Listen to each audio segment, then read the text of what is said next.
Hey friends, this is Mrs. Wolfie from our half acre homestead, and this is what's going on.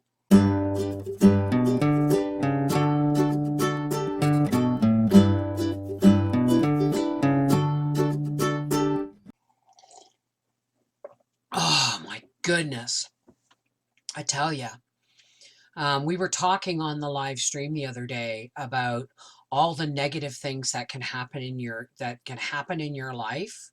And it's really hard to stay positive and focus on the wonderful things that are going on in your life, right?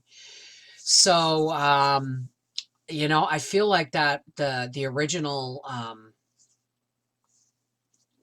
Footloose movie. He's testing us.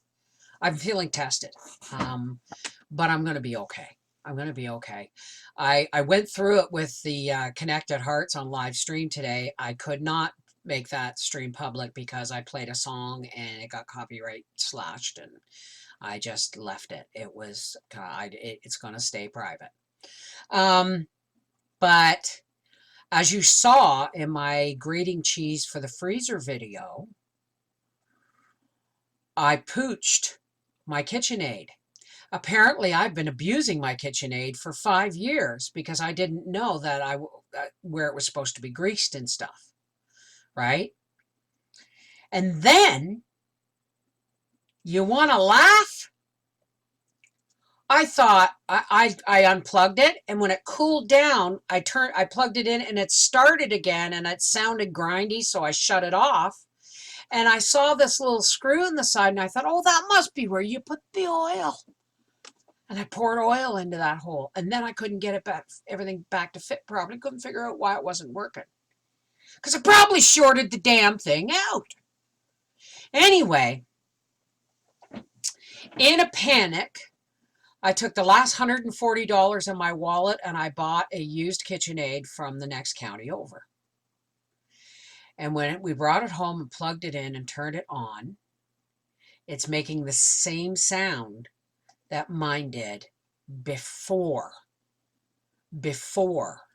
it died.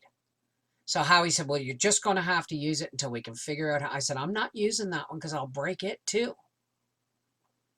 So apparently, all the Connected Hearts in my YouTube family, you guys came forward and said, Bev, they can be broken down and repaired.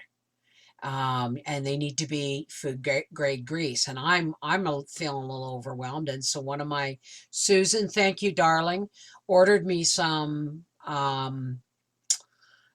food grade grease to do the machines, and how he's going to watch videos on how to break them down, and hopefully they can be fixed. And then, of course, you remember my stove breaking down, the burners breaking down, and me running out and getting a $40 stove to use while Howie fixed that one. Well, that one's not fixed yet, and the oven on the white one doesn't work. He's testing us. So I'm down 2 KitchenAids, and I have a half a stove. But the good news is Howie is finished racing season, and so he's going to get to work on digging potatoes, fixing my stoves, and hopefully fixing my KitchenAids. And then I was in a panic because there were no jars to be had anywhere.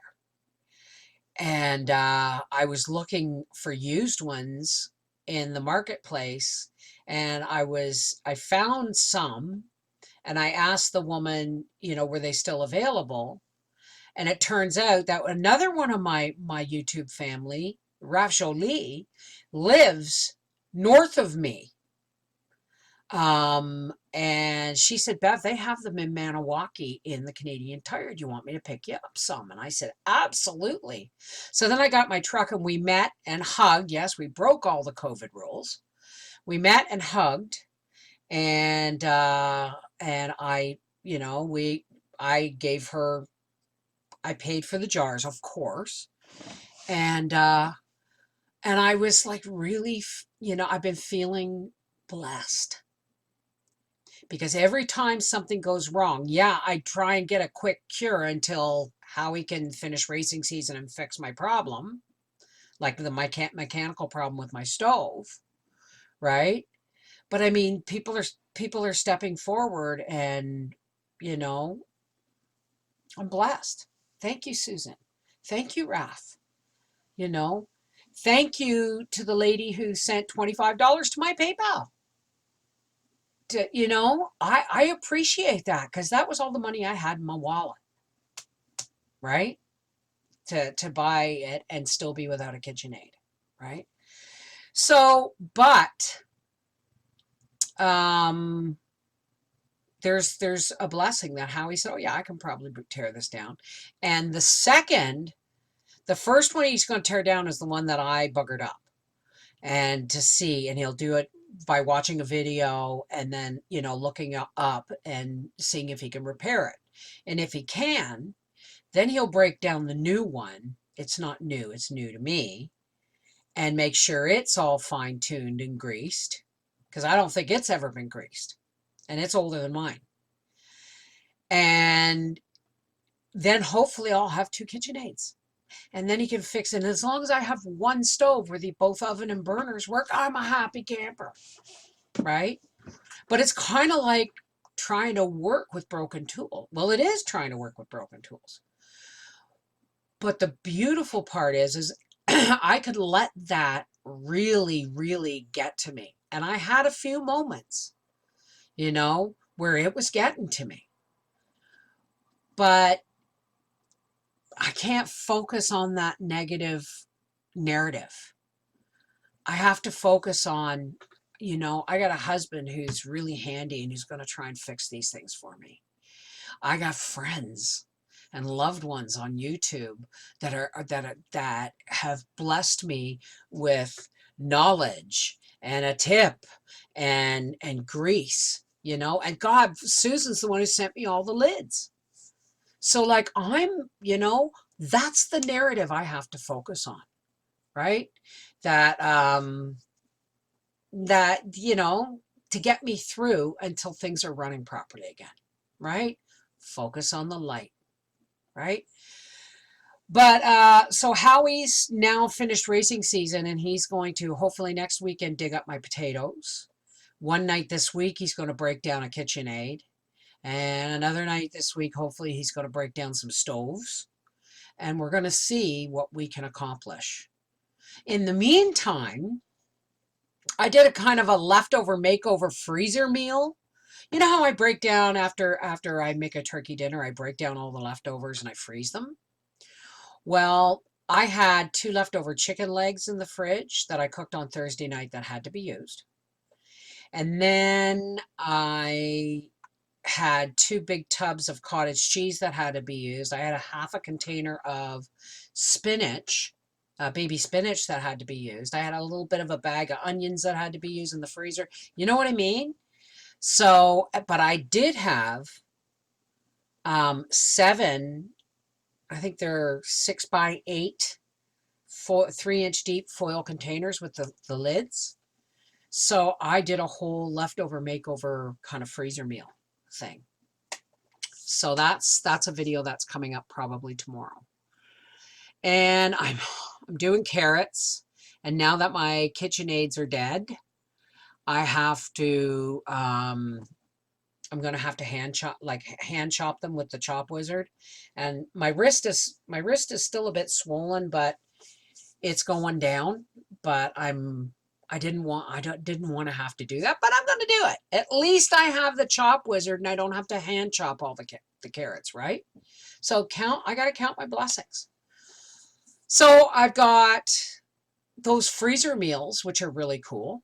And that's going to be a video tomorrow. And I'm working on carrots.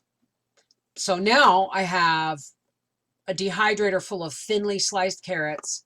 And now I'm going to have to chop my carrots fine enough that when I cook them together, because I could put them in different jars, I guess, but I would rather not. So I'm going to use the fine chopper on my carrots to make them equal in cooking time, because they'll be smaller pieces. And I'll show you that too. Anyway, that's what's going on. I still have 4 beds of celery to pull up and chop the roots off of, and they went nuts. So I'm going to can some celery, and I am going to dehydrate more celery. Let me know if you want to see a video on the canning celery. I know Heather the Needy Homesteader just did one and she shouted me out. But I looked at mine and it's like 5 years old. And maybe I could, update it. So let me know if you want that. But I'm also going to I've got steaks in the freezer that I put in freezer bags and they lost their things. So they're kind of floating around in the bag. So I'm going to be doing something with them. I'm going to can them to save them, but I'm going to do it in soup because I got all these new quart jars that I've been blessed with, right? So that's what's going on. And, you know, fingers crossed, and I'm welcoming prayers to how we can fix both my stove and my KitchenAids. This is the Mrs. Wolfie from our half-acre homestead, and that's what's going on. Take care. God bless.